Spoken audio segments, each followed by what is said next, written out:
Hello, welcome to my YouTube channel, Echo Frights. Here I bring some disturbing horror stories. So put on your headphones, turn off your lights, lay down on your bed, and enjoy the story. I've been driving for various food delivery apps for about a year and a half now. I usually work the late night shifts on weekends because the tips are better and there's less traffic on the road. It's mostly routine: drop the food off, leave it at the door, and move on to the next order. But a few months back, I had an encounter that made me completely rethink working past midnight. It was a rainy Saturday night, right around 2:15 a.m. I was about to log off and head home when a final request came through. The pay was high, almost triple the usual rate, but the drop-off location was deep in a rural area just outside the city limits. Against my better judgment, I took it. The order was simple: just a single large paper bag from a local 24-hour diner. The drive took me down narrow, winding back roads with absolutely no streetlights.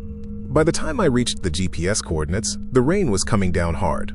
The destination was an old, single-story farmhouse set back far from the road. The entire place was completely dark. No porch light, no interior lights, nothing. It looked completely abandoned. I pulled into the gravel driveway, keeping my high beams on to illuminate the front of the house. The delivery instructions on my screen were specific: leave bag on the back porch chair. Do not knock. Do not ring bell. I grabbed the diner bag, stepped out of my car into the pouring rain, and walked around the side of the house toward the back. The wind was loud, rustling the dense trees surrounding the property. I found a wooden chair on the back porch, set the bag down, and took a quick photo through the app to confirm the delivery.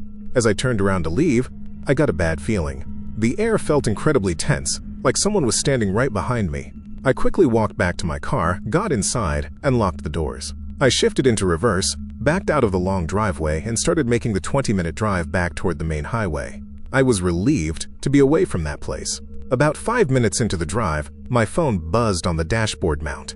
It was a notification from the delivery app. The customer had sent a message. I glanced over at the screen, expecting a complaint about cold food or a missing item. Instead, the message read, "The food smells great. Thanks for bringing it up." I frowned, a bit confused. It was a slightly weird message, but I just figured the customer had finally come out to the porch to grab it. I kept driving. 2 minutes later, the phone buzzed again. Another message from the same user. "You forgot your jacket." My stomach dropped. I looked down at my passenger seat. My jacket was sitting right there. I hadn't worn a jacket to the porch. I had left it in the car because of the rain. I tried to convince myself that they were just trying to pull a stupid prank, or maybe they mistook a piece of trash on the porch for clothing. But then, less than 30 seconds later, a third message appeared on my screen. It made my entire world shrivel up in fear. "And you left your back door unlocked." Before my brain could even process the words, the distinct sound of a phone notification echoed from the dark back seat of my car. It wasn't coming from my phone on the dashboard. It was the chime of a completely different device, sitting directly behind my head. I hit the floor on instinct, slamming my foot onto the brake pedal. The car violently skidded on the wet asphalt and spun out, slamming hard into a ditch at the side of the road. The engine immediately cut out, plunging the car into pitch-black silence except for the sound of the heavy rain hitting the roof. Terrified, I didn't hesitate. I threw open the driver's side door, scrambled out into the mud, and sprinted down the dark road as fast as my legs could carry me. I didn't look back once. I ran for almost a mile until I reached a brightly lit gas station on the highway and begged the clerk to call the police. When the officers arrived and searched my car, they found the rear passenger door wide open. The back seat was empty, but sitting on the floorboard was a burner phone with the delivery app open, logged into the exact customer account that had placed the order. The police did a sweep of the surrounding woods, but whoever had been in my car was long gone. The police never found the person, and the address turned out to belong to a bank-foreclosed property that had been empty for years.